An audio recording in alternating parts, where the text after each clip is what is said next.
antes de orar o pedir la ayuda de Dios, ¿verdad? Para estudiar esto y de nuevo, discúlpame, ¿verdad? Me gusta mucho usar diapositivas porque pues ahora me ayuda más, ¿verdad? Con enseñar. Entonces, este concepto, hermanos, de la gracia de Dios, usted lee la Biblia y va a ver esa palabra muchísimas veces, especialmente en el Nuevo Testamento, ¿verdad? La palabra gracia aparece muchas veces, aparece desde los saludos, ¿verdad? Pablo dice, gracia y paz sean multiplicadas, ¿verdad? Y era una manera de expresión, ¿verdad? Aparece también como, a veces también aparece esa palabra para dar gracias, mostrar gratitud, y a veces aparecen en asuntos de regalo. Pero esta palabra, hermanos, tiene un significado muy, muy especial en toda la Biblia. Tiene un significado muy cargado en toda la Biblia. Y realmente quiero compartir con ustedes, ¿verdad? Lo que la gracia de Dios, ¿verdad? Y de nuevo, en mi pobre entendimiento, lo que la gracia de Dios quiere decir y las aplicaciones de la gracia de Dios para nuestras vidas. Y déjame comenzar con un pasaje en el Antiguo Testamento, ¿verdad? Uno de los pasajes claves, ¿verdad? En el Antiguo Testamento, si me acompaña, por favor, a Éxodo 34. Éxodo 34, déjenme comenzar con este pasaje, Éxodo 34, versículo 6. Lo voy a poner aquí en la diapositiva, pero acompáñenme ahí especialmente para ver un detallito. Éxodo 34, 6. Quiero comenzar con este pasaje, después vamos a orar y después voy a avanzar. Éxodo 34.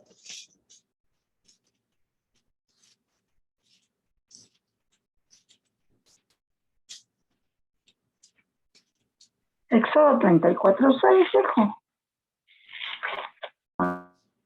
Sí, hermana Juanita. Éxodo 34, 6. Ok, bien, hermanos. Ok, este es el pasaje que tenemos ahí. Déjame primero, vamos a leerlo ahí en la Biblia. ¿Por qué no lo lee junto conmigo, por favor? Éxodo 24, 6. Todos juntos dice, y pasando, juntos, y pasando Jehová por delante de él, proclamó, Jehová, Jehová, fuerte, misericordioso y piadoso, tardo para la ira y grande en misericordia y verdad. Es cierto, hermanos, ya que andamos ahí. Y que guardas, juntos, y que guardas misericordia a millares, que perdona la iniquidad, la rebelión y el pecado, y que de ningún modo tendrá por inocente al malvado, que visita la iniquidad de los padres sobre los hijos y sobre los hijos de los hijos, hasta la tercera y cuarta generación. Ok, Dios bendiga su palabra. Mira este versículo, por favor, con el que estamos comenzando. Este es un versículo muy significativo en el Antiguo Testamento, ¿ok? Este es un versículo muy significativo. Este versículo, hermanos, viene después de un evento catastrófico en el capítulo 32. Si va a su Biblia, en el capítulo 32, ¿qué título tiene ahí su Biblia? ¿Verdad? Si su Biblia tiene título, ¿qué título tiene ahí el capítulo 32? ¿Mande? ¿El becerro de oro? Becerro de oro. ¿En el 32? Sí, en el 32, el becerro de oro, ¿verdad? ¿Se acuerda? Esto es lo que está pasando en la historia de Israel. Moisés ha subido al monte a recibir la ley de Dios, ¿verdad? Usted se acuerda, ¿verdad? Dios estaba hablando con el pueblo, pero el pueblo dijo, no, Moisés, si seguimos nos va a matar, ve tú. Y Moisés subió, pero Moisés tardó mucho tiempo. Y entonces el pueblo pensó, no, de seguro ya se murió Moisés. Y le dicen a Aarón, oye Aarón, pues haznos, ¿verdad? Ya Moisés no sabemos qué le ha pasado, pues haznos dioses para que los veamos. Aarón pide, a ver, pásame todas las joyas, funde todas las joyas y hace estos becerros de oro, el becerro de oro.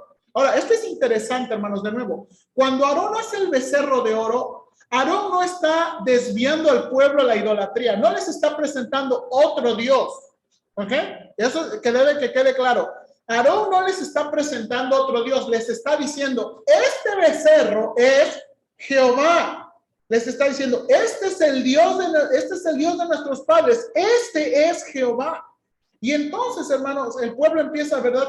Hay un desenfreno. Hay palabras muy específicas, hermanos, del hebreo, que está diciendo, hermanos, que no era un culto de adoración sagrado y muy especial. Realmente eso era una fiesta totota, desenfrenada. ¿Okay? Hermanos, pasa esto, ¿verdad? Dios se percata del desenfreno y de lo que han hecho el pueblo y le dice a Moisés que vaya. Josué y Moisés bajan. Josué dice, no, hombre, Moisés, una guerra está pasando allá de seguro. Y Moisés dice, ¿qué guerra va a estar pasando?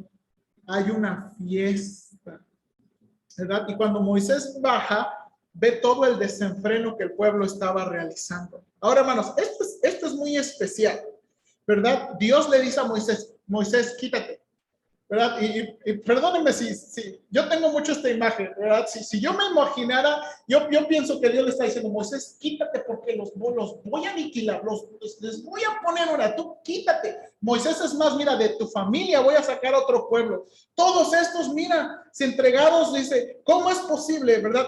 Y se ha dicho de paso, Dios no nada más está en contra de la idolatría, sino también está en contra de la adoración que no es conforme a lo que él dijo. Y él les dijo, no pueden hacer imagen al Dios verdadero de nada, ¿verdad? Y él está muy en contra de eso. Entonces Dios le dice a Moisés, quítate que los voy a matar. Y Moisés intercede por el pueblo y Dios escucha la oración de Moisés. En ese mismo contexto, hermanos, Moisés le pide a Dios, déjame ver tu gloria. Señor, déjame ver tu gloria. Y esa es una palabra muy interesante, tu gloria. Déjame verte. Y Dios le dice a Moisés, mira Moisés, no existe un ser humano que me vea y quede con vida. Pero te voy a dejar ver mis espaldas y me voy a manifestar delante de ti. Y este versículo, hermanos, que acabamos de leer, es el cumplimiento de esa promesa. Ahora, hermanos, en nuestra Biblia no se lee muy claro, pero cuando, recuerden, Moisés le está pidiendo a Dios, Señor, déjame ver tu gloria, Dios contesta y este versículo nos expresa un poquito, nos ayuda a definir qué es la gloria de Dios. Porque Dios mismo se presenta a Moisés, y mira aquí el versículo de la diapositiva, y pasando Yahweh, ¿verdad? Eso es como la transliteración del hebreo, y pasando Yahweh por delante de él, Yahweh proclamó. ¿Quién está hablando? Dios mismo. No es Moisés, hermanos. Moisés no está declarando de Dios. Es Dios mismo que está hablando de sí. Yahweh proclamó. Yahweh, Yahweh. Jehová, Jehová. En nuestra Biblia aparece fuerte, pero la palabra en el original es Dios, el Dios. Y luego, hermanos, va a describir los atributos de Dios. Misericordioso, Rehem, y piadoso, Shem, tardo para la ira y grande en misericordia, la palabra hebrea, Gesed, y verdad.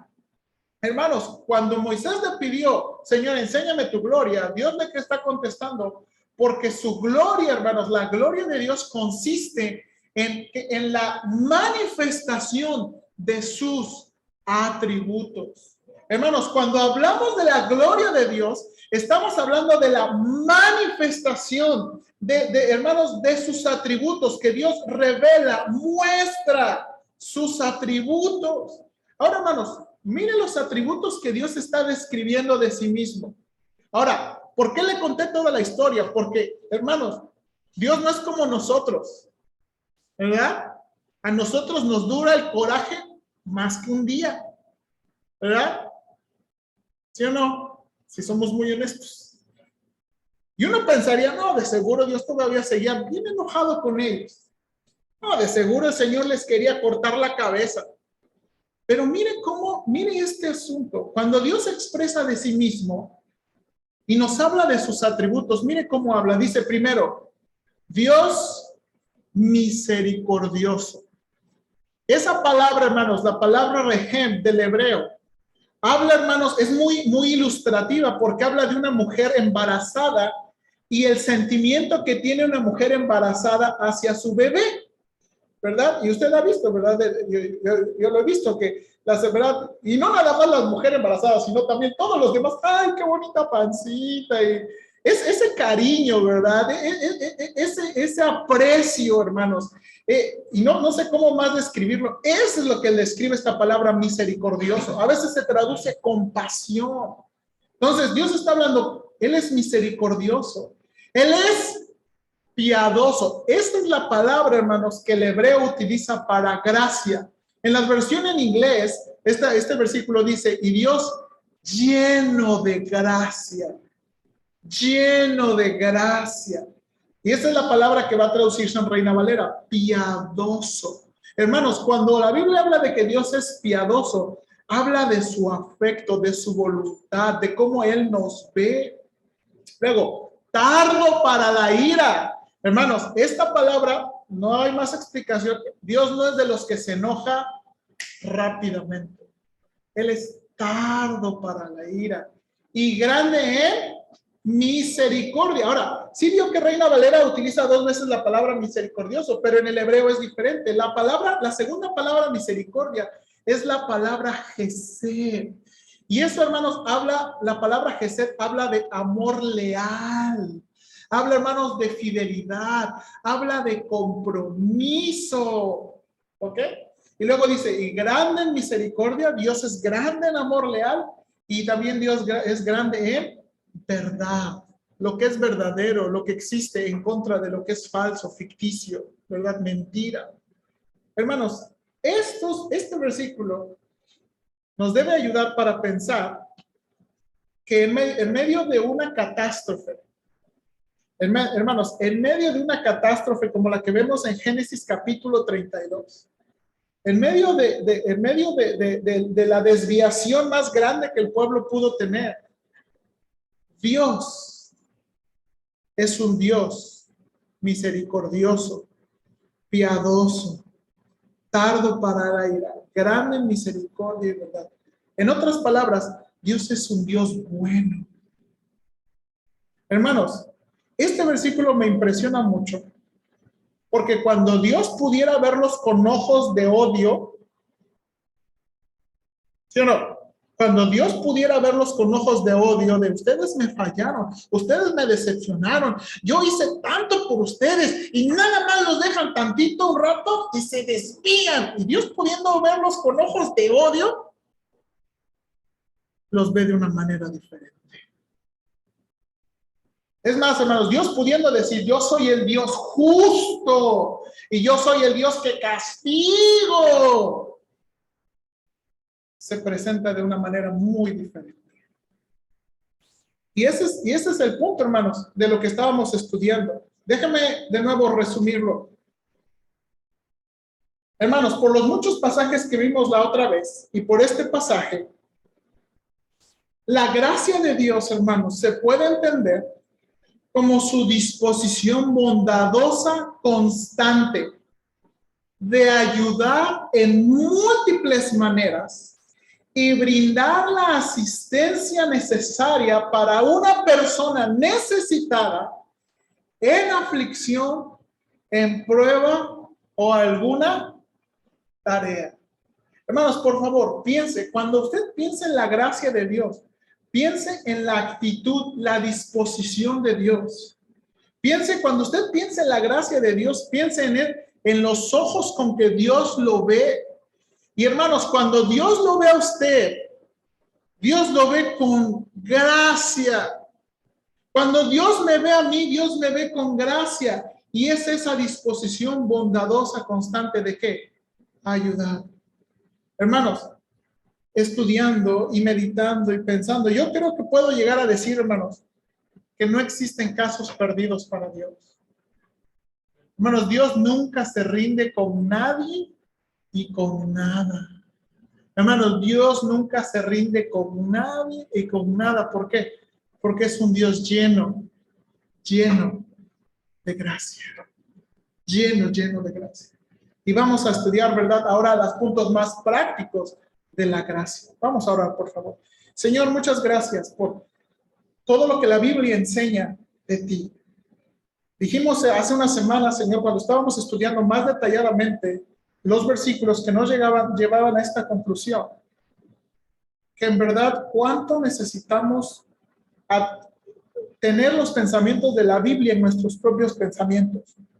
Porque a veces pensamos de ti como un Dios enojado, como un Dios furioso.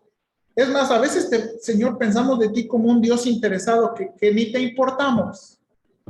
A veces así llegamos a pensar de ti. Pero la Biblia, Señor, quiere corregir esos malos pensamientos que tenemos de ti.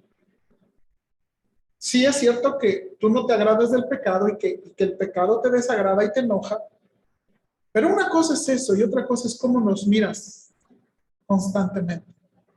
Ayúdanos, Padre, por favor. Ayúdame a ser claro, ayúdame a no ser extendido, ayúdame a ser claro con lo que la Biblia nos enseña sobre la gracia, por favor. En Cristo te lo pido. Amén. Ok, bien, hermanos, con esta introducción, ahora sí, déjame pasar. Aparte de esa disposición, el Nuevo Testamento, hermanos, el Nuevo Testamento nos enseña que la gracia, hermanos, no es una gracia, este no es un concepto que nada más es para tenerlo común. Dios no quiere que la gracia de Dios sea un bonito concepto inspiracional, ¿verdad? Para que, ay, pues mira, vive con este pensamiento, ¿verdad? O sea, cuando Dios quiere que pensamos en la gracia, no está diciendo, ten un pensamiento positivo, sino que realmente quiere saber lo que la gracia de Dios hace por nosotros, porque no nada más es el regalo inmerecido, sino es pues una disposición constante. Él constantemente está ahí viéndonos, tratando de ayudarnos a hacer algo por nosotros, porque hermanos, siempre estamos necesitados. Ya sea en una tentación, ya sea en una aflicción, ya sea en una tarea, siempre estamos necesitados y Dios es un lleno de gracia. Ahora, los siguientes puntos, hermanos, vienen de un libro, ¿verdad? Que he estado leyendo, que es un libro de teología pastoral. El hermano Daniel Akin y el hermano Scott Peace, ¿verdad? Escribieron este libro y nos dan, me encantó cómo lo resumieron y por eso quería enseñarlo, ¿verdad? Lo que la gracia de Dios hace. La primera cosa, hermanos, que la gracia de Dios hace, ¿verdad? Ya hablando en términos más prácticos, es que la gracia de Dios nos santifica. Esto significa, hermanos, que la gracia de Dios nos transforma. Vaya a Tito, por favor, vaya a Tito. Tito capítulo 2, versículos 11 al 14. Miren lo que dice Tito 2, 11 al 14. Dice el versículo 11, porque la gracia de Dios, miren de nuevo, la gracia de Dios se ha manifestado para salvación a todos los hombres. Hermanos, ese versículo yo creo muy específicamente por la comparación con Timoteo que está hablando del Señor Jesucristo. Hermanos, el Señor Jesucristo es la gracia de Dios manifestada. Hermanos, es Dios mismo viniendo y mirando a los hombres necesitados, tocando a los hombres necesitados, llorando por los hombres necesitados. Dice Tito, porque la gracia de Dios se ha manifestado para salvación a todos los hombres. Hermanos, eso es lo primero que la gracia de Dios quiere hacer. La gracia de Dios quiere salvar a los hombres de la condenación del pecado, quiere salvar a los hombres del infierno. Pero hermanos, no nada más es eso. La gracia es Cristo mismo. Pero aquí, miren, no nada más la gracia es una gracia salvadora. Hermanos, por favor, piénselo. La gracia no nada más es una gracia salvadora. La gracia también, hermanos, es una gracia que nos entrena, nos capacita. Es una gracia que nos educa. Y esto es lo que dice el versículo 12. Enseñándonos, miren lo que dice. La gracia de Dios ha manifestado, versículo 12, enseñándonos que renunciando a la piedad y a la impiedad y a los deseos mundanos, vivamos en este siglo sobria, justa y piadosamente, aguardando la esperanza bienaventurada y la manifestación gloriosa de nuestro gran Dios y Salvador, Jesucristo, quien se dio a sí mismo por nosotros para redimirnos de toda iniquidad y purificar para sí un pueblo propio, celoso de buenas obras. Hermanos, la palabra enseñándonos que aparece en nuestra Biblia es la palabra griega paideuo, de donde tenemos de ahí, hermanos, de esa palabra derivamos nuestra palabra pedagogía, pedagogo, ¿verdad? También esa palabra en la Biblia se traduce como instruir. Cuando hablamos de educar e instruir, hermanos, ¿estamos hablando de algo que se hace una sola vez? Cuando hablamos de educar, de instruir, ¿hablamos de algo que se hace una sola vez? No. Algo que se hace repetidamente. Algo que necesita corregirse y de nuevo, ¿verdad? Esta palabra paideuo es una palabra que habla de eso, habla de todo el proceso del entrenamiento, habla de todo el proceso de la educación. Hermanos, es más, hasta esta palabra incluye corrección, porque, hermanos, esta es la cosa, uno puede seguir haciendo, yo creo que ahí es donde el dicho se tiene que cambiar un poquito, ¿verdad? De que la práctica hace el maestro. Pero yo creo que necesitamos decir que la práctica corregida, porque uno puede hacer siempre algo mal, y adivine qué, va a seguir siendo mal. Entonces yo creo que la práctica corregida, y esta es la palabra, hermanos, la gracia aquí dice, esa gracia que se ha manifestado, dice aquí, no se enseña, no se educa, me gusta esa palabra, no se entrena. Hermanos, y por eso me gusta mucho esa palabra entrena, porque un entrenador, no es un entrenador tiene esta característica que no se rinde, a ver muchachos, corran. No queremos. Bueno, no quieren correr, vamos. ¿Así hace un entrenador? No, ¿verdad? No quieren correr. No quieren caminar. Ahora el doble caminan. Ahora el doble corren. Y ahí está como un entrenador. Y es la gracia de Dios, dice aquí, que nos enseña. Es esa gracia de Dios que no se rinde. Es esa gracia de Dios, hermanos, que nos santifica. Hermanos, Dios no se ha rendido y nunca se rendirá con ninguno de ustedes, ni conmigo. Es una gracia que nos quiere educarnos, entrenarnos, transformarnos. Ahora, este pasaje dice, lo divide en dos cosas. Negativamente, ¿verdad? Nos está enseñando que esta gracia nos enseña, ¿verdad? Nos capacita, ¿para qué? Para que nos rehusamos a la vida mundana y los placeres pecaminosos. Hermanos, la gracia de Dios quiere que rehusemos. Esa es la palabra ahí, cuando dice ahí, hermanos, en versículo 12, renunciando a la impiedad. La palabra renunciar, hermanos, es la idea rehusar, ¿verdad? Es la idea de rehusamos. Hermanos, rechazamos. Hermanos, y eso es muy, no sé cómo pintárselo, pero es cuando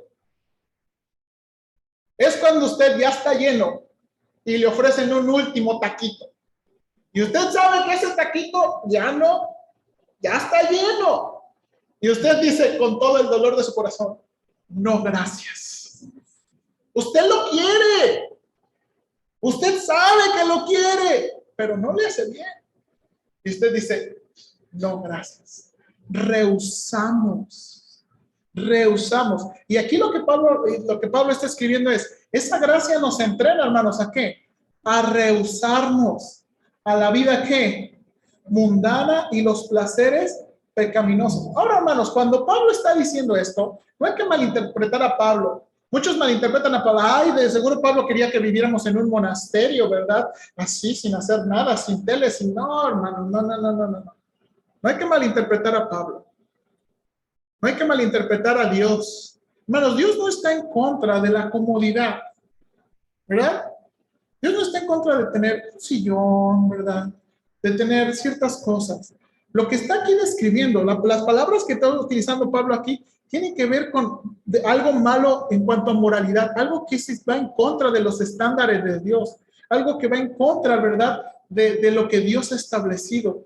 Cuando hablamos de vida mundana y placeres pecaminosos, estamos hablando algo que está fuera de las reglas de Dios, algo que está fuera del estándar de Dios. ¿Ok? No, hermanos, no está, esto que Pablo le está diciendo no está invitándonos a una vida ermitaña, ¿verdad? Lejos del bullicio y la falsa sociedad. No está invitándonos a eso, sino a las cosas que están fuera del estándar de Dios, las cosas que nos hacen daño. ¿Ok? Ahora, eso es negativamente, pero positivamente la gracia, ¿verdad?, quiere que vivimos con, hermanos, tres cosas aquí, hermanos. Quiere que vivimos con autocontrol. Ahí donde dice, hermanos, renunciando a la impiedad y a los deseos mundanos, vivamos en este siglo sobria. La palabra sobria, hermanos, la palabra sobria ahí en la Biblia es una palabra que describe autocontrol. Ahí cuando dice vivamos sobria, esa palabra sobria habla de autocontrol. O si pudiéramos traducirlo de otra manera, eso habla de disciplina. Hermanos, Dios quiere que vivamos de una forma controlada, de una forma con disciplina. Hermanos, miren, no vamos a hablar de la disciplina, pero sí o no, ¿cuánta falta de control y falta de disciplina no nos ha hecho daño? Fíjense. ¿Sí o no, el autocontrol nos hace meternos en deudas y comprar cosas que no necesitamos? Pero es que está en oferta. 50% de descuento. Y dice que es en los próximos 10 minutos. Necesitamos autocontrol. Hermanos, una vida que no tiene autocontrol, una vida que no tiene disciplina. Hermanos, yo no sé si usted se ha metido en problemas, pero yo me he metido en problemas por no levantarme temprano y llegar temprano a enseñar clases. Hermanos, ¿cuánto duran las personas que no llegan temprano al trabajo? En el trabajo. ¿Cuánto dura? Dios quiere que vivamos, ¿verdad? Y ahora, yo estoy usando estas ilustraciones, pero en un sentido, Dios quiere que vivamos una vida de autocontrol, una vida de disciplina. Ahora, ¿qué más? Una vida también obedientes a las reglas. Eso es lo que significa justa. Cuando Dios habla de una vida justa, que vivamos una vida justa, Dios quiere que vivamos una vida obediente a las reglas. ¿Ok? Obediente a las reglas. Y especialmente en Tito, hermanos, esto habla de ser buenos ciudadanos. Hermanos, Dios no está en contra de las leyes ni en contra de las reglas. Hermanos, la Biblia dice que las autoridades han sido puestas por Dios y las reglas en cierto modo nos ayudan en la convivencia.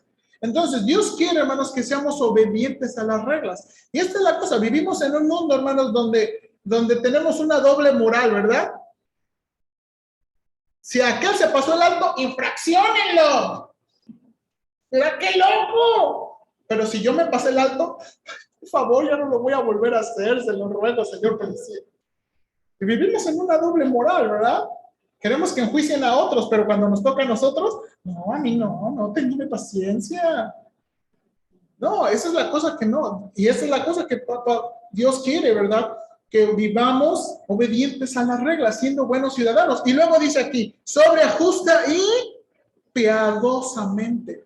Hermanos, eso habla de con devoción genuina a Dios. Perdón, ahí puse dos preposiciones, pero es con devoción genuina a Dios. Hermanos, piedad habla de la adoración correcta. Hermanos, cuando la Biblia utiliza la palabra piedad, habla de la buena adoración. Y cuando la Biblia habla de piedad, hermanos, eso habla de lo que realmente existe en nuestro corazón. Hermanos, hoy en día, y miren, y sin ofender a nadie, uno puede lucir de una manera bien piadosa, ¿sí o no? Pablo escribió que los falsos maestros tienen apariencia de ¿qué? De piedad, no, se ven como muy santos, ¿verdad? Se ven pero así. Pero dicen, negarán la eficacia de ella. Cuando la Biblia habla de piedad, eso habla de lo que realmente existe en nuestro corazón. Y hermanos, nosotros podemos llenarnos la boca de decir muchas cosas. Yo amo a Dios, yo sirvo a Dios, yo esto a Dios. Pero lo que realmente está en nuestro corazón es lo que importa. Y eso es una devoción genuina a Dios. Una devoción genuina a Dios. Entonces, hermanos, piensen en este pasaje. La gracia de Dios, esa ayuda y constante favor, esa disposición que Dios nos ve, es una gracia que nos santifica. Hermanos, en otras palabras, Dios no va a dejar a nadie de sus hijos en su pecado y su maldad. Hermanos, si puedo decirlo de otra manera, Dios lo va a estar molestando hasta que usted no sea transformado. Porque es una gracia que no se rinde. ¿No pueden detener, güey? No. Es una gracia que no se rinde. Una gracia que está comprometida con nuestra transformación. Ahora, note aquí, es una gracia que nos santifica. Hermanos, ¿qué más hace la gracia de Dios? Segunda cosa, hermano, segundo aspecto, la gracia es una gracia que nos fortalece. Vaya a segunda de Timoteo 2:1, por favor. Segunda de Timoteo 2:1. Segunda de Timoteo 2:1. Dice este versículo: tú pues, hijo mío, esfuérzate en la gracia que es en Cristo Jesús. Hermanos, aquí, el verbo esforzarse, o esforzarte, es un imperativo pasivo. Esta es de las cosas donde a veces el idioma no nos ayuda mucho, hermanos, ¿verdad? Porque como eso no existe en español, pues hay que traducirlo de otra manera, ¿verdad? Es un imperativo pasivo. Hermanos, es un mandamiento, un imperativo es un mandamiento, pero un pasivo es algo no que tú haces, es algo que tú ¿qué? Recibes, ¿ok? Es algo que tú recibes. Por lo que Pablo quiso decir aquí, hermanos, este versículo, si pudiéramos traducirlo de otra manera, lo deberíamos traducir así: deja que la gracia te fortalezca. O en otras palabras, permite que la gracia te fortalezca. Y hermanos, esto lo hace más fuerte, es un imperativo. Ahora, hermanos, hay que tener cuidado la manera en que usamos este versículo, porque de nuevo, a primera mano, si no supiéramos esto que tenemos aquí en la diapositiva, uno pensaría que este versículo está diciendo, échale ganas, ¿verdad? Y nosotros, los cristianos, tenemos una teología de échale ganas, la teología de échale ganas, ¿verdad? Ay, te estás portando mal, pero échale ganas, ¿verdad? No estás fallando, pero échale ganas, ¿verdad? Eres un desobligado, pero échale ganas. Y tenemos nuestra teología de échale ganas. Pero hermanos, en nuestra teología de échale ganas, hay cosas que por más que hiciéramos no vamos a poderlo cambiar. Hermanos, los fariseos hablábamos en la escuela dominical, eran hombres religiosos como no tienen idea. Y el hermano Oscar dijo, ¿qué les dijo de sus corazones? Les dijo, sepulcros blanqueados. O sea, ustedes religiosamente se ven re bien, pero por dentro están podridos. Hermanos, y eso es lo que hace la teología de échale ganas, que uno puede lucir, ¿verdad? Muy bien haciendo tantas cosas y haciendo tantas cosas y haciendo tantas cosas, pero por dentro no está pasando nada. Hermanos, la Biblia enseña que en el proceso de la santificación, Dios tiene una gran parte, pero también nos ha hecho participantes. Hermanos, nosotros no nos podemos santificar a nosotros mismos. Uno no puede cambiar su corazón. Hermanos, a ver, si pudiéramos cambiar nuestro corazón, ¿por qué seguimos siendo enojones? ¿Por qué seguimos siendo preocupones? ¿Por qué seguimos teniendo miedos? Si uno pudiera cambiar su propio corazón. Pero la realidad es que hay cosas que no podemos. Es en este tono que la Biblia está diciendo aquí, que Pablo está escribiendo a Timoteo. Timoteo, deja que la gracia de Dios, deja que esa gracia te ¿qué? Te fortalezca.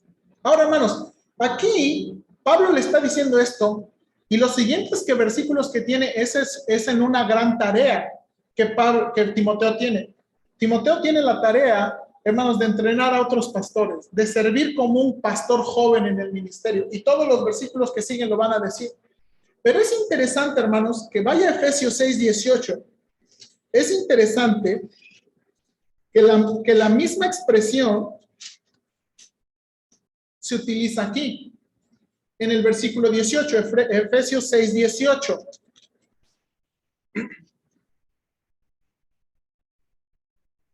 Ay, no.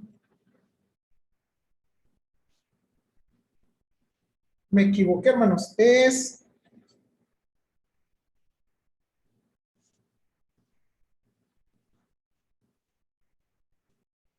6:10. Déjame corregir aquí la diapositiva de una vez. Efesios 6:10. Aquí lo voy a corregir. Efesios 6:10. Sí, puse el versículo correcto, pero no puse la... Efesios 6:10, hermanos. Efesios 6:10. Aquí tenemos, hermanos. Efesios 6:10. Por lo demás, hermanos míos, mire de nuevo ahí el versículo. Fortaleceos en el Señor y en el poder de ¿qué? esa es una expresión muy similar a la que tiene Timoteo. Y el verbo también ahí, hermanos, es un imperativo pasivo. ¿Ok? Entonces, en otras palabras, ¿qué está escribiendo aquí Pablo a los Efesios? Hermanos, déjense ¿qué? Fortalecer en el Señor. Dejen que la fuerza del Señor, ¿verdad? O permitan a la fuerza del Señor estar, fortalecerse con el poder de la fuerza del Señor. Ahora, hermanos, ¿para qué necesitamos la fuerza del Señor? ¿Para qué necesitamos que nos fortalezca? Bueno, hay varias cosas, hermanos. Primero, este versículo está diciendo, voy a seguir leyendo, 10 y 11. Por lo demás, hermanos míos, fortaleceos en el Señor y en el poder de su fuerza, vestíos de toda la armadura de Dios para que podáis, mire ahí, estar firmes contra las acechanzas del diablo. Hermanos, ¿por qué necesitamos esa gracia que nos fortalezca? ¿Para qué? Para poder estar firmes. Hermanos, la idea es poder estar de pie. Ahora, hermanos, poder estar de pie ¿contra qué? Las acechanzas ¿qué? Del diablo. Hermanos, hoy en día hay mucha imagen burlesca y del diablo. Muchos piensan que el diablo ni existe, que solamente es una personificación del mal. Pero la Biblia nos deja saber que el diablo es real y que la maldad es real. ¿Sí o no? Hermanos, el diablo es real, la maldad es real. Y necesitamos la gracia de Dios ¿para qué? Para que nos fortalezca contra sus acechanzas. Hermanos, este pasaje va a implicar, más adelantito dice, tomar el escudo de la fe, con que podáis apagar los dardos de fuego del maligno. Hermanos, yo creo, una manera de entender eso es que, en alguna manera, hermanos, yo creo que a usted le ha pasado, Satanás avienta pensamientos, hermanos, malos a nosotros. O usa cosas para hacernos pensar negativamente. ¿Le ha pasado? ¿Le ha pasado? O sea, lo que Pablo nos está escribiendo, hermano, no es fantasioso ni fictioso. Fantasioso ni... A ver otra vez. Ni ficticio. Nos está hablando con cosas que en un sentido los creyentes hemos experimentado. Satanás es real y sus acechanzas son reales. ¿Sí o no? Pregúntele a uno que está tratando de dejar el vicio y llegan sus compadres. Pregúntele a alguien que está tratando de dejar el cigarro y se encuentra uno nuevecito en el camión. No, hermano, eso no es el diablo, eso es pura coincidencia. ¿Seguros? Pregúntele a aquellos que están tratando de dejar las deudas y te llama el banco. Aquí tenemos una tarjeta para usted. No, eso no. Hermano, las acechanzas. Y bueno, la Biblia no trata con todos estos detalles, pero los da por un hecho. Necesitamos la gracia de Dios y la fortaleza de Dios para los embates del maligno. Porque son fuertes. Porque son fuertes, necesitamos. ¿Para qué más, hermanos? ¿Para qué necesitamos fuerza? Esto es muy interesante, hermanos. Déjenme nada más resumirlo. Necesitamos la gracia de Dios y la fortaleza de la gracia de Dios para servir con la gracia distribuida en dones. Miren lo que dice Romanos 12. Romanos 12. Ya hemos estudiado este pasaje en la iglesia. Romanos 12. Versículos 3 y 6. Dice Pablo, digo pues, Romanos 12:3, digo pues, por la gracia que me es dada, a cada cual que está entre vosotros, que no tenga más alto concepto de sí que el que debe tener, sino que piense de sí con cordura, conforme a la medida de la fe que Dios repartió a cada uno. Y la cosa que está, versículo 6, de manera que teniendo diferentes dones, mire ahí la palabra, ¿según qué? La gracia que nos es dada, si el de profecía use conforme a la medida de la fe. Hermano, versículo 3 y versículo 6 nos está diciendo, Dios nos dio gracia y nos dio gracia repartida en dones. Hermanos, Dios nos dio su gracia y Dios nos dio gracia repartida en dones. ¿Qué significa esto? Que muchas veces la ayuda que Dios quiere darnos va a venir no directamente de Él. Adivine de quién va a venir. de uno de sus hijos. Hermanos, muchas veces pensamos, mire, a lo mejor es una mala ilustración, pero a veces pensamos, ¿verdad? Uno de sus hijos está necesitado. Señor, necesito que tú proveas para mi casa. Señor, necesito que proveas para mis necesidades. Y uno piensa que va a venir como que un depósito del cielo, ¿verdad? Recibiste 10,000 pesos. Y uno piensa que así va a venir, ¿verdad? Del cielo. Pero a veces Dios decide no obrar así como un depósito del cielo a su BBVA Bancomer. Muchas veces Dios decide traer a alguien más, a lo mejor otro hermano, y decide, oye hermano, supe que no tenías trabajo, te ofrezco trabajo. Señor, pero yo te estoy pidiendo, ¿verdad? Señor, derrama tu provisión. Ahí está la provisión. Y Dios ha decidido que muchas veces su ayuda va a venir por otros de sus hijos, ¿verdad? A veces trabajo va a venir por otro de sus hijos, pero si usted mira la lista, a veces va a venir consuelo por parte de sus hijos. A veces va a venir, ¿verdad?, suplir una necesidad. A veces una exhortación va a venir por otro de sus hijos. Hermanos, a veces, ¿verdad?, estamos esperando, ay, no me ha caído un rayo. Pero a veces Dios va a usar uno de sus hijos para regañarnos. Y necesitamos esa gracia, ¿verdad?, que ha sido repartida en dones. Necesitamos esa gracia que ha sido manifestada en dones, primera de Pedro 4:10. Y note, necesitamos de esa gracia hecha disponible por el Espíritu Santo. Hermanos, es la realidad. Hermanos, Dios ha dado su gracia en la iglesia. Hermanos, yo estoy muy agradecido porque Pablo no nos dio una lista exhaustiva de dones. Hermanos, aparecen 4 listas de dones en el Nuevo Testamento y yo creo que Pablo no fue exhaustivo. Yo creo que no nos dijo Pablo, estos son los únicos dones que existen y ya. Yo creo que nada más los mencionó por mencionarlos. Porque ¿sabe qué?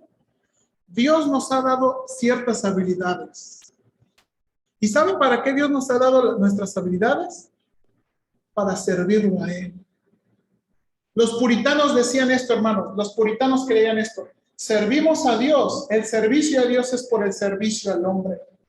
Y hermanos, me encanta la mentalidad de los puritanos porque era, servimos a Dios haciendo nuestro trabajo. O sea, es que yo sirvo a Dios siendo un buen zapatero. Yo sirvo a Dios siendo un buen albañil. Yo sirvo a Dios siendo un buen maestro. Yo sirvo a Dios con los dones que Él nos ha dado. Y nunca en la Biblia, para que sepa, Dios hace una diferencia entre un don y una habilidad. ¿Por qué? No sé, la Biblia nunca hace esa diferencia clara ni meticulosa. Lo que sí sabemos es que los dones han sido dados por Dios, por su Espíritu. Así es que si usted es un hijo de Dios, Dios le ha dado algo a usted para poder ayudar a otro. Eso sí usted puede estar bien convencido. Dios le ha dado algo a usted para poder ayudar a otra persona. ¿Qué es? No sé. Y sobre la práctica y sobre la vida de la iglesia, Pablo nos enseña, se descubre, pero algo nos ha dado. Entonces, necesitamos esta gracia que nos fortalece para estar firmes, esta gracia que nos ayuda para servir. Y hermanos, esta última, ¿verdad? Bueno, déjame leer. No, vamos a la última. Si no me voy a mantener. Y por último, una gracia que nos sostiene. Vaya a 2 Corintios, por favor. Esta es la lectura que Octavio hizo, hermanos. Segunda de Corintios 12.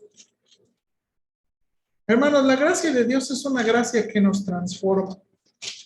Digo, que nos sostiene.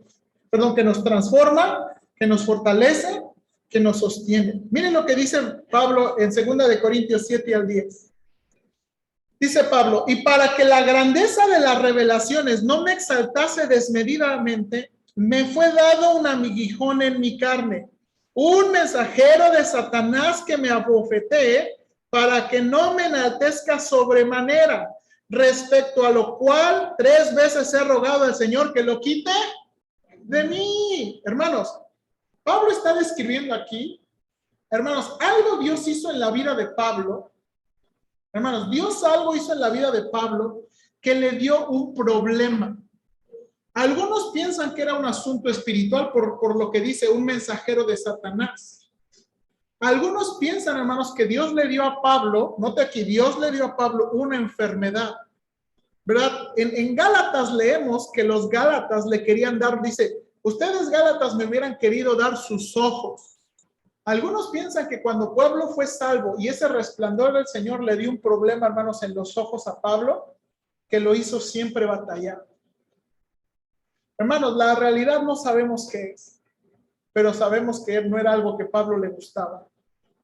Ya sea un problema espiritual, hermanos, ya sea debilidad en su cuerpo, ya sea un problema de los ojos, era algo que a Pablo no le gustaba. Dice Pablo, y le he rogado al Señor que lo quite de mí. Le he dicho, Señor, quítame eso, por favor, quítame eso, quítame eso. Ahora, mire la respuesta del Señor, versículo 9. Y me ha dicho, bástate mi gracia, porque mi poder se perfecciona en la debilidad. Hermanos, Pablo recibió, no tengo tiempo para explicar todo este versículo, pero lo que Pablo está describiendo en torno al capítulo 12, Pablo recibió un aguijón muy probablemente antes de su primer viaje misionero, que nunca, miren las palabras ahí, nunca le permitió servir como él hubiera querido. Hermanos, yo estoy convencido que Pablo le fue dado este aguijón antes de ser el gran apóstol Pablo viajando y plantando iglesias. Él ya tenía un problema. Ya, llámesele una enfermedad, llámesele una debilidad, llámesele lo que sea, un problema, hermanos, que nunca le permitieron servir como él hubiera querido.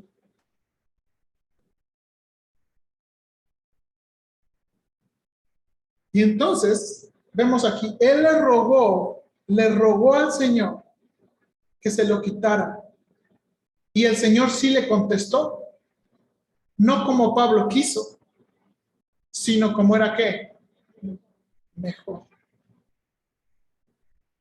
En la versión en inglés del versículo 9 dice, la respuesta es, Pablo, mi gracia es suficiente.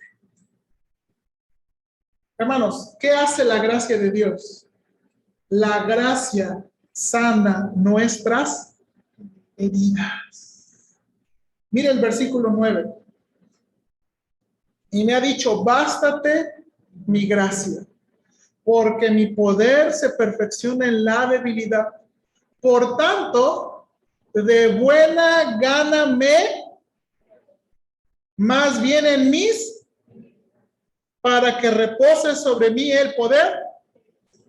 Hermanos, la gracia de Dios sana nuestras heridas. Si estamos leyendo ahí, de buena gana me gloriaré. ¿Qué significa eso? ¿Qué significa de buena gana me gloriaré? Bueno, hay que preguntar, ¿a poco se puede uno gloriar de mala gana? Y lo que Pablo está tratando de decir es que la gracia de Dios sana nuestras heridas. Hermanos, uno puede ver los problemas, las aflicciones, los problemas físicos como una maldición con la cual uno siempre va a estar quejándose, lo cual Pablo no está enseñando, o como una oportunidad de ver al Señor ayudarnos. Hermano, ¿usted cree que lo que tenía Pablo no le dolía? ¿Lo que tenía Pablo no lo desesperaba? ¿Lo que tenía Pablo no, a veces a lo mejor hasta lo frustraba?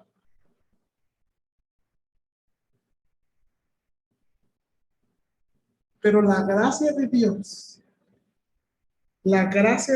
sanaba esas heridas. La gracia de Dios sanaba esas heridas. Hermanos, y no nada más la gracia de Dios sana nuestras heridas, la gracia de Dios conquista nuestra debilidad. Mire lo que dice el versículo 10. Por lo cual, dice el versículo 10, por amor de Cristo me gozo en las debilidades, en afrentas, en necesidades, en persecuciones, en angustias, porque cuando soy débil, entonces soy ¿qué? Fuerte. Y esto es como una paradoja, ¿no? Es como si es una contradicción. O sea, ¿cómo? ¿Cómo que cuando estoy más amolado, más golpeado, más azotado, soy fuerte. Pues, ¿en qué mundo es ese? En el mundo de Dios. En el mundo de Dios. En el mundo de Dios, hermanos. Hermanos, es la gracia de Dios la que nos permite conquistar nuestra debilidad. Conquistar nuestra debilidad. Dice Pablo, me gozo en las que. En las debilidades. Hermanos, muchos de nosotros vemos nuestros problemas, nuestras debilidades, nuestras necesidades como unas maldiciones. Mira mi casa, mira mi carro, mira mi familia, mira mi carácter. Y pensamos, no, es una maldición. Cuando son esas cosas que Dios ha traído a nuestra vida y nuestras personas que nos permiten mostrar la gracia de Dios. Y es la gracia de Dios que conquista nuestra debilidad. Y es que cuando aceptamos eso, hermanos, y es que cuando aceptamos eso y dejamos a Dios conquistar nuestra debilidad, dice aquí, porque cuando soy débil, entonces, ¿qué? Soy fuerte. Y el problema, hermanos, es que le queremos demostrar a todo mundo que somos fuertes, incluso al Señor. Hermanos, pero Él no quiere saber qué tan fuerte es usted. Él quiere saber cuánto usted le necesita. Hermanos, a Dios no le impresiona a nadie, a que sepa. A Dios no le impresiona a nadie. A Dios no le podemos dar nada que Él no tenga. Pero lo que a Él sí le impresiona es lo que el Señor Jesucristo dijo. ¿Se acuerda del centurión? Ni aún en Israel he visto que cuando los hombres, hermanos, entienden su debilidad, cuando los hombres entienden su necesidad y ven lo poderoso que es Él y confían, eso sorprende al Señor. Dios no se sorprende por qué tan fuertes somos ni qué tan inteligentes somos. Él se sorprende cuánto podemos confiar en Él. Cuánto podemos. Hermanos, eso hace la gracia de Dios. Nos santifica, nos fortalece, nos sostiene. Entonces, hermanos, de nuevo, cuando piense en la gracia de Dios, piensa en esto. Es esa disposición bondadosa constante de ayudar en múltiples maneras y a brindar la asistencia necesaria para una persona necesitada, y mire aquí, en aflicción, en prueba o en alguna tarea. Hermanos, Dios nos quiere ayudar, porque es un Dios lleno de gracia. Eso es lo que Él es. Eso es lo que Él es, hermanos. Un Dios que nos quiere transformar, un Dios, hermanos, que nos quiere fortalecer y un Dios que nos quiere sostener, porque eso es ser un Dios lleno de gracia. Así es que, hermanos, hay muchas cosas prácticas ahí. Hay cosas que usted tiene que obedecer, como yo tengo que obedecer. Hay cosas que tenemos que creer. Hermanos, hay cosas que tenemos que creer. Y hay cosas, hermanos, que simplemente tenemos que abrazar. Vamos a orar, por favor. Señor, ayúdanos, por favor. Ayúdanos que este concepto de la gracia no sea nada más un cliché cristiano de, no, sí, lo hacemos por la gracia. No, sino que realmente entendamos qué es tu gracia. Que realmente veamos el panorama general de lo que es tu gracia y de lo que tu gracia hace por nosotros. Porque, Señor, tu gracia es lo que tú eres. Es la manera en que tú nos ves y es la manera en que tú nos tratas. Señor, nosotros nos rendimos muy rápido. Con la gente nos rendimos muy rápido, aún con nuestra propia familia, nuestro esposo, nuestros hijos. Nos rendimos muy rápido. Nos enojamos muy rápido, odiamos muy rápido. Guardamos resentimiento muy rápido. Y por mucho tiempo. Pero tú no eres así.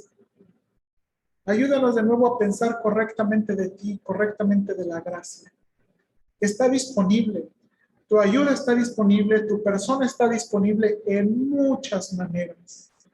Ayúdanos a nosotros a no ser orgullosos, a pedirte ayuda cuando la necesitamos, a doblar rodilla cuando lo necesitamos, a pedir ayuda de tus hijos cuando la necesitamos, a aceptar la ayuda que viene de tus hijos cuando lo necesitamos. Señor, conquista nuestras heridas y sana nuestras heridas y conquista nuestras debilidades. Aquí en la iglesia hay hermanos con problemas de salud que necesitan eso, sanar heridas y conquistar debilidad. Ayúdalos, Padre, por favor. Ayúdalos en los momentos de dolor. Ayúdalos en los momentos de aflicción. Ayúdalos en los momentos de las acechanzas del diablo. Y que tu gracia les sostenga. Ayúdanos, por favor. Lo rogamos. En el nombre de Cristo. Amén.